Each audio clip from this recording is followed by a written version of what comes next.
Professor Sérgio Souto, da UERJ. Bom, boa tarde a todos. Eu acho que nós, né, nessa era da internet, nós vivemos uma contradição importante.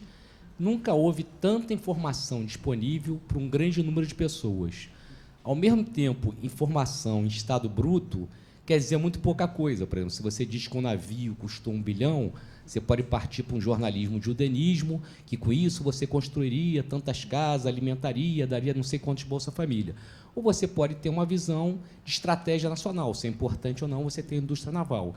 Então, a informação em si, ela é insuficiente. E isso convoca o decodificador, que, para mim, sempre foi o principal papel do jornalista. O jornalista não é um reprodutor de linguagem, é um decodificador. Nós temos os modelos de blog, hoje você tem a plataforma, é muito mais barato um blog do que você ter uma televisão ou do que você ter um jornal. E tem blogs no mundo que estão se transformando em televisão e com um número de views impressionante, fora do mainstream. Mas no Brasil você tem 3 grandes modelos de blog. Você tem aquele blog que basicamente reproduz a notícia que são na imprensa tradicional, geralmente notícias com as quais ele se identifica. Você tem um blog que ele faz um arranjo naquela notícia, ajeita ela a partir da sua linha editorial. E você tem, nós temos 2 bons representantes aqui, blogs analíticos, né? Você analisa a partir de um ponto de vista, joga um novo foco ali. No entanto, a essência do jornalismo é produzir news.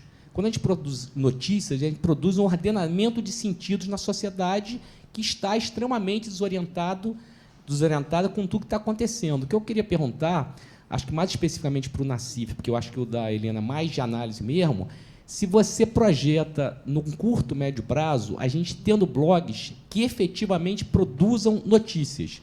Isso, evidentemente, está profundamente imbricado com a pergunta dele do modelo de negócios. Mas pode ser que uma coisa leve a outra. E só para citar um modelo, para mim, um exemplo quase solitário de notícia foi um pool de blogs que produziu aquela questão da Casa dos Marinhos em Paraty. Aquilo foi jornalismo e não saiu em lugar nenhum e pautou a TV Globo. A Globo mandou intimar todos os blogs, que prova que não somos invisíveis, né? Então, eu queria saber se você, como rotina, projeta uma possibilidade dessa. Sim. Vou te falar, se for pegar alguns anos atrás, até uns 10 anos atrás, você tinha uma internet muito mais colaborativa com os leitores. Nós tivemos uma grande guerra, aí naquele caso da Satyagraha, em que eu digo que nós vencemos aquela guerra. Com todos os jornais apoiando lá Daniel Dantas e tudo mais, nós vencemos aquela guerra. Com todas as manipulações do Gilmar, do Nelson Jobim ali, nós, com a contribuição dos leitores. Em prática, vamos dar alguns exemplos aí. O Gilmar, a Veja solta uma capa dizendo que havia grampo no Supremo. Essa capa leva a CPI dos grampos. Daí o Jobim, ele vai... O Jobim não, o segurança do Supremo vai até a CPI e deixa o documento. Imediatamente nós tínhamos acesso ao documento. Daí eu publico no meu blog lá o documento, é o seguinte, sinais de fora para dentro. Imediatamente 3 engenheiros eletrônicos falaram, isso não é grampo. O grampo é sinal de dentro para fora. De fora para dentro não é grampo. Isso aí provavelmente é sinal de algum carro de televisão e coisas do gênero.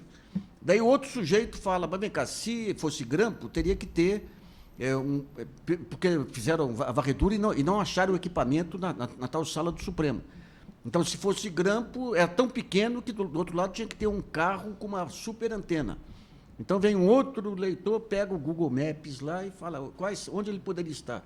Só poderia estar na garagem do Supremo, do Planalto, então foi desmascarado.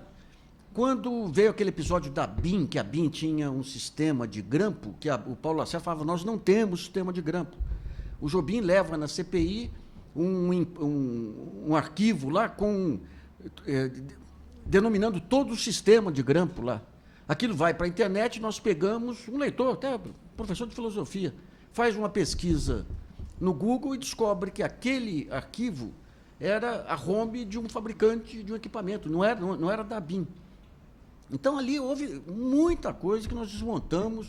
Vamos pegar um caso agora, recentemente, eu diria o seguinte, hoje em dia, você fazer reportagem investigativa nunca foi tão fácil. Mas tem que ter o contexto. Tem que saber o que procurar e como procurar. Então, recentemente, por exemplo, vamos pegar um caso aqui que, até outro dia, eu fui intimado aí pela Polícia Federal no inquérito que abriram. Estamos cheios de intimados aqui hoje. Cheio, todo mundo saindo preso daqui. Né? Mas eles intimaram com toda a educação, ligaram para...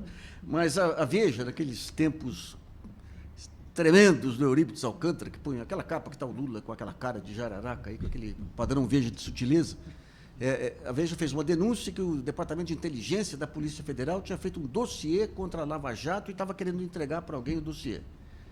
E daí abriram um inquérito lá para apurar. E daí eu tinha publicado o material.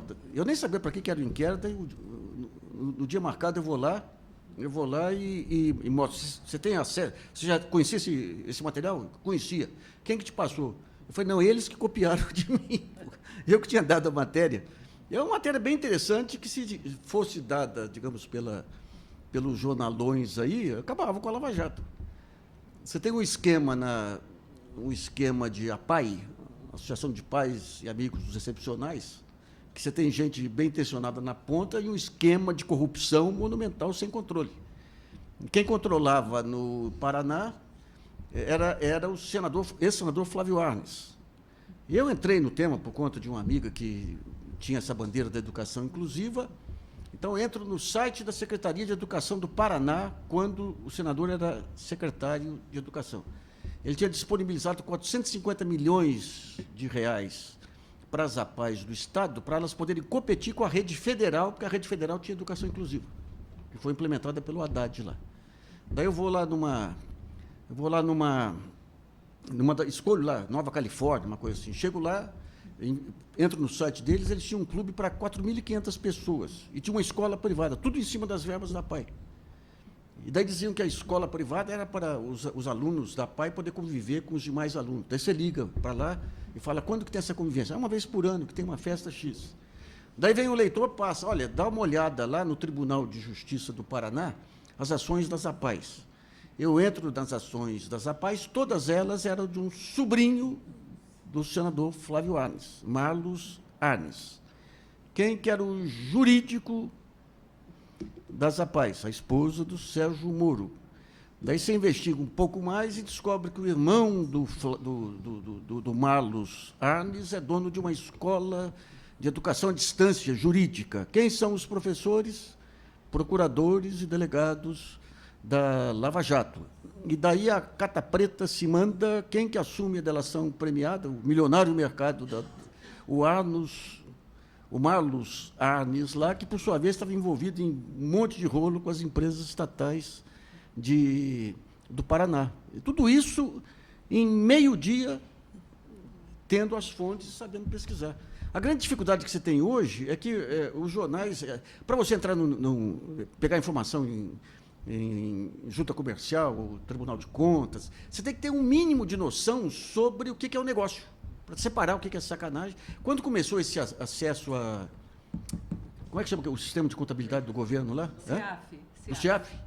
O CIAF, até algum repórter bem experiente da Folha lá, que soltava a denúncia lá.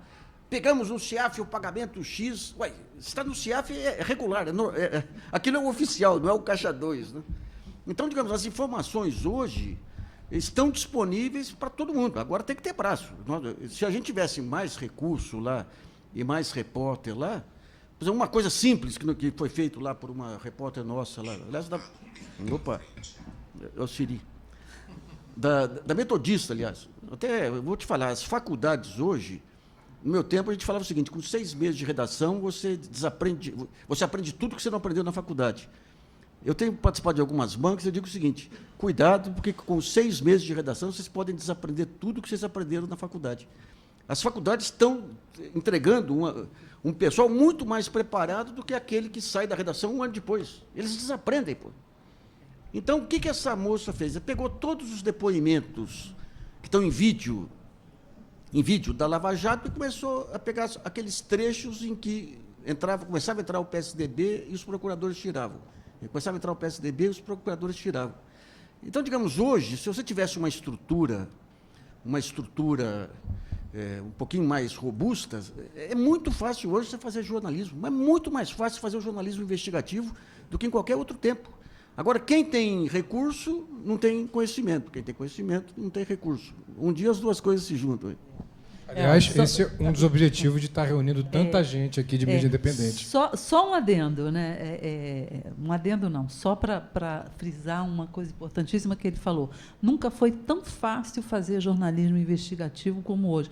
E nunca, na grande imprensa, nos jornais tradicionais, televisões, nunca se fez tão pouco jornalismo investigativo como se faz hoje, porque hoje em dia os repórteres são absolutamente dependentes, na veia de transfusão de informação do Ministério Público, da Polícia Federal e das autoridades de investigação. E não é só na Lava Jato, é em tudo, em todas as apurações, em todas as investigações e escândalos. Por que isso? Não sabe? Não tem uma razão de ser, o patrão obriga. Eu acho que as pessoas talvez estejam com preguiça de correr atrás. Não sei o que acontece. E se Gilmar quiser processar algum procurador por vazamento, ele vai invocar o sigilo de fonte, porque todos eles são grandes jornalistas. Pois é, essa questão do vazamento ainda é um assunto a ser discutido. Eu só queria notar isso. De tudo que o Nassif falou, o que mais me surpreende realmente nesse esquema é a participação da mulher do Sérgio Moro. Eu achei que ela só fazia página em Facebook e nada mais do que isso. Aliás, eu sou fã da página, eu moro com ele, leio todos os dias, acho muito bonita a página, acho uma iniciativa muito linda da esposa dele. Fico muito emocionado toda vez que eu entro lá.